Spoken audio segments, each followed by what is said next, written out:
Fabienne, thank you so much for joining us. Fabienne, we've been working with carbon removed for a couple of years now, and I thought it'd be really interesting to get your take on carbon removal and brands that are trying to do the right thing and go that extra mile when it comes to environmental responsibility.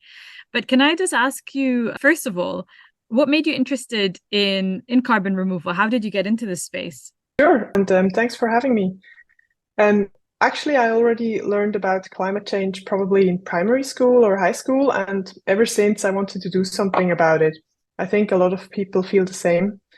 And this made me choose climate-related topics also in university. And this is where I learned about carbon removal. It was quite new back then. And I've always loved nature and wildlife a lot. And the fact that we destroy our climate with the greenhouse gases, this just bothered me a lot and made me a bit depressive as well, especially because I knew I was contributing to it as well, because every activity we do, everything we buy, or if we take the car or public transport, what we eat, everything contributes towards climate change.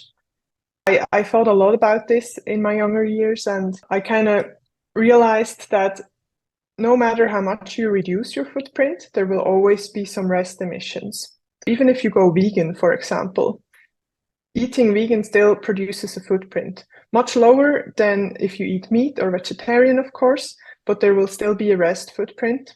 Same with if you use public transport compared to, for example, using the car. Much less emissions, but there will still be a rest emission there. And I found it quite frustrating that you cannot just live a fulfilling normal life without destroying our climate. That was kind of like when the idea came up, can we not just remove the emissions we produce?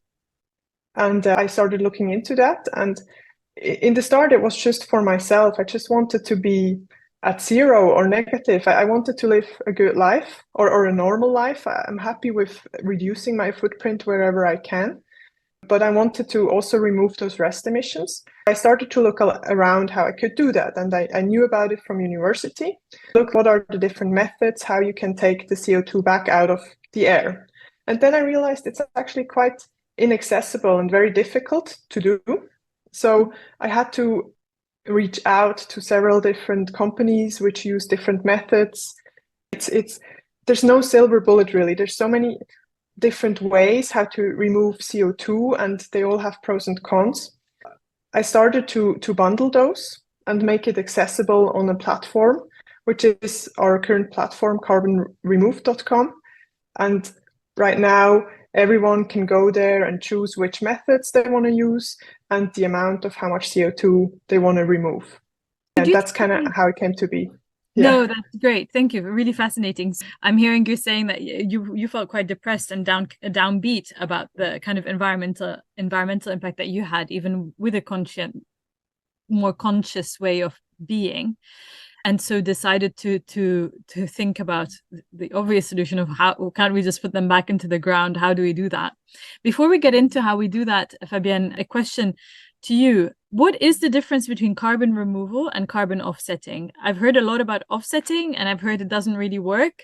That was one of the reasons why I decided to work with you guys. But honestly, I have no idea really what the difference is beyond just the apps. Yeah, it's actually a lot of people struggle because it is that there's a lot of info out there, and there's also some wrong information out there. And I think the major or the main problem with carbon offsetting is that it is sold, or the marketing of it is that you can be carbon neutral with it, but you actually can't. You can't reach net zero with offsetting. Carbon credits or carbon offsetting, that's the same, or is used as the same, is basically avoiding emissions elsewhere. That if you buy carbon credits, you support projects which somewhere in the world make sure that less emissions are produced. For example, there are projects in Africa where local communities are provided with better stoves, which produce less emissions. That is one project.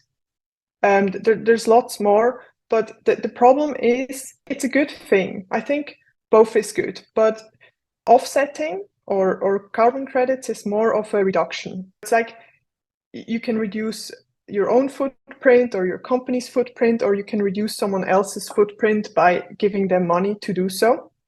But giving someone else money to do so is sometimes difficult to measure. How do you know that they didn't plan to do this, to create this renewable power plant anyway? Or, for example, these PV panels or the wind farm, maybe they plan to do that anyway, but now you're giving money.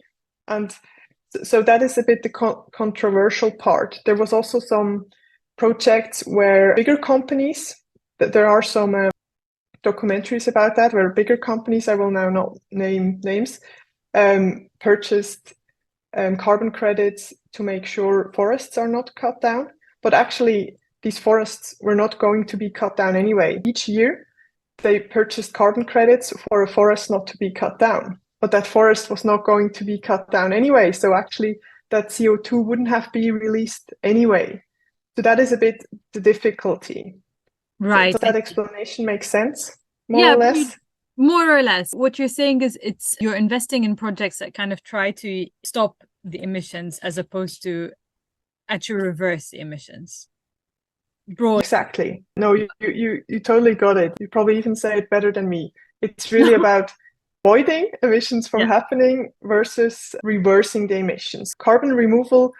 All carbon removal are projects that take the CO2 or other emissions, greenhouse gas emissions, back out of the air and bind it long-term away from the atmosphere in a natural way. I know that on some of the ways that we've done the carbon removal, there are quite a few different options. There are about 6. Can I ask you, what's your favorite removal option? Oh, that's a difficult one. I know a lot about all our removal methods, of course, and they all have pros and cons. There is no silver bullet. There's not a single one where I can say this one is the best. We have more like of the more nature-based ones and more technological, and I think both is required. Often with technology comes also a higher price because they're not so mature yet. But if I would have to pick a current favorite, at the moment I'm quite excited about bio-oil injection and also about biomass sinking into the deep ocean. Those two are bio-oil injection. Their waste biomass is used, so that biomass isn't food. It couldn't be used for fuel. It's waste, basically. For example, if furniture are built, you will always have like rest wood, which is usually burned. So this can be taken and heated up and with a method called pyrolysis. And then bio-oil is created, and then that bio-oil can be pumped back underground. So it's almost like filling empty fossil fuel caverns up with bio-oil, which I think is really cool. And the other one, where biomass is sunk to the bottom of the ocean, for example, kelp is grown on buoys, and that is then sunk down to the deep ocean, where also microorganisms benefit from it. And I like those two because they're very innovative. Right, interesting. I didn't realize I like the ocean kelp forest approach too, but I didn't realize that that's how it's done. That that kelp is grown on buoys and then they're just sunk down into the ocean. It's really cool, and I didn't realize it was so innovative. I thought it was more because we do a lot of reforestation, of course, and everyone understands that you plant a tree and so on. But it's different. I thought it was just the equivalent of that in the ocean. I didn't quite realize how it works. Very interesting. There's actually a lot of science behind it as well, because they have to do a lot of measurements and see how fast does the kelp grow, where does it grow. It can't be in coastal regions, it has to be over the deep ocean, otherwise it won't sink too much.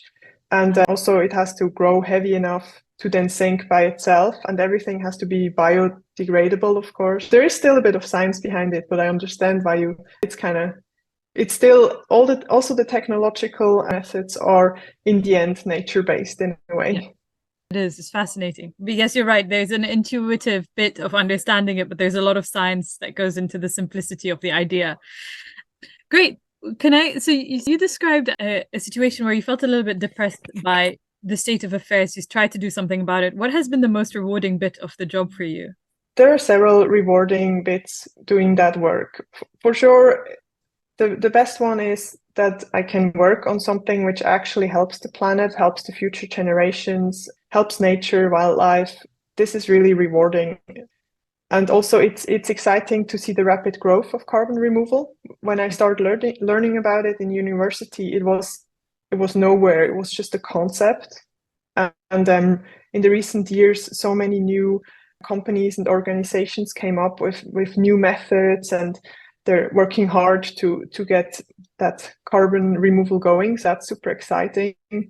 Or also engaging with people who are actively looking to have a positive impact on the environment is also very inspiring. There are so many people who have the same mindset, and this is really cool. In the end, we're in this all together. And also, what's also rewarding is I learn a lot doing this work, because it's not a set field. It's constantly changing, and there's always new things to learn, and there's a lot of really good scientists at the forefront, and we're always learning. Great. Yeah. I can also imagine that it's a little bit of a controversial field, because there is a little bit of greenwashing going on, and I don't know how you've seen it from your perspective, but the sincerity of people really trying to do the right thing. What advice would you give any business or any individual who wanted to do more to reduce their emissions? How would you, and in a way that is sincere, that is not greenwashing, how would you advise us or people to go around this, to go about this? I think at the moment, sadly, a good way for businesses is to avoid offsetting, because there's a lot of greenwashing happening there. I'm not against carbon offsetting or credits, because we need to reduce emissions as well, and these projects help reduce emissions, but the marketing around it is wrong, or the story, the telling of you can buy so many tons of offsetting, and the word offsetting in itself kind of means compensating, but you're not really compensating for your own footprint. And I think if a company or a person wants to go for offsetting, they should do a lot of research to make sure these projects are good projects with a good reputation, and they actually do what they say. And then also be aware that just because they buy some tons which are not emitted somewhere else, that doesn't mean that they have to reduce their own emissions. But I think a better way to stay away from greenwashing at the moment without all the research is to first look at what emissions am I causing as a person or as an organization. Look at, if you're an individual wanting to reduce, you can look at your lifestyle and maybe make make some notes, think about where is the area where I produce most, for example. Is it with transportation? Am I flying a lot? And the same works for organization as well, like a lot of business travel, or is it the electricity used? Do we have servers, for example? Also consumption, what are you consuming? And then look at in which areas can we reduce? Where are the easy wins? One example is if you go to work by car every day, but actually it's a distance you could do by bike, then you could have an easy win-win to also get some movement and sports in and save a lot of emissions. Maybe that's an easy win. So find the easy wins, do those. And then in the end, you also have to accept that you will never get your emissions to zero, at least not in our lifetime. I hope in the future we will, by making sure that we use a lot of renewables. And then my approach to get to zero is to then remove the remaining emissions. And if you can, also try others to reduce. And this could then be, for example, offsetting, but this should be an extra. Right. What you've kind of highlighted is understand, reduce, remove.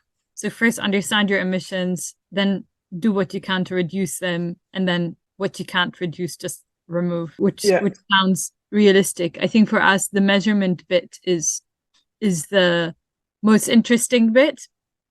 And as the business has grown, and we've grown a lot over the past few years, we're just like, it becomes more complicated to measure. I do not envy any person who is trying to do this to a business that's already established, because it's quite actually hard to go back and start from first principles and look at everything, because it requires a lot of detail. But for a smaller company that has started up with those processes in mind, I think it's possibly just that little bit easier for us.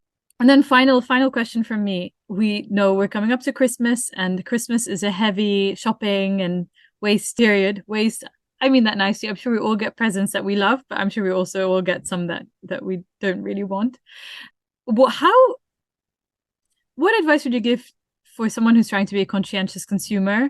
And what could we do this Christmas to make sure that our money is not doing more damage, while noting that we will all get into the festive spirit and we want to have fun?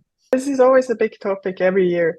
Christmas definitely creates a lot of emissions by people purchasing a lot, and consumers hold a lot of power. So I read somewhere in a book, actually, I read the exact emissions. I don't know them by heart anymore. And it was a calculation for how much emissions are created in the UK just during Christmas for Christmas gifts. And it's a lot. It was really a lot. And it was painful to read that number. And also in this statistics, I also read about how many of the gifts are actually unwanted and thrown away. You're not wrong with your gut feeling of we get things we don't actually want, and this is quite normal. I think the big one is to purchase less, try to give less, maybe even create a new concept with your family. Have you heard of Secret Santa, for example? Yes. You get a person assigned from your family, and then you only purchase one gift for that person. In this way, everyone gets a gift, and it's tailored to this person. You have more time to think about what this person could really want, and you have a max spending limit, because if you spend more money is also related to emissions. Usually products that are more costly, or the more money you spend, the more emissions you create. Oh, interesting. As well. But that's a bit more, that's like a rough correlation. It's obviously not always true. It really depends on what it is. But yeah. I think that number one is for sure, spend less, buy less, and try to convince your relatives and family to so that not everyone has to give everyone something. Also helps with Christmas stress. And then if you buy something, make sure it's something with good quality, sustainable, and something the person really wants. And if you're not sure about that, maybe keep the receipt so that you could return it and have this honest conversation and say like, hey, if you don't like it, we can return it. It's okay. I'm not going to be offended. Yeah. And then, yeah, I think the last one is also to buy from sustainable companies or like yourself. And also think about who is behind this product, because you support this company by buying. Maybe also look into other areas. If the record of this company, do you really want to support this company? I think that's right. Do your research and know who you're supporting, because you have power to do that. And you know, as I know, as you said, because you're a sustainable company, I'm sitting in our cutting studio and I'm looking over at the cutters, and it's really it's nice. It's family like. It's but we look behind also our suppliers, right? We know who we're buying from. We can see the people who are doing the work, and it's there's something rewarding about that. Anyway, digression. But thank you so much for that very empowering and informative conversation. I think there's a lot that we can do to it's not hopeless. There are things that we can do to improve things. We are not going to be the solution individually on our own. We know that. But I think it's important to feel like we're contributing and to actually help where we can. Totally agree. Thank you so much. Everyone should do their best. Absolutely. Yeah, absolutely.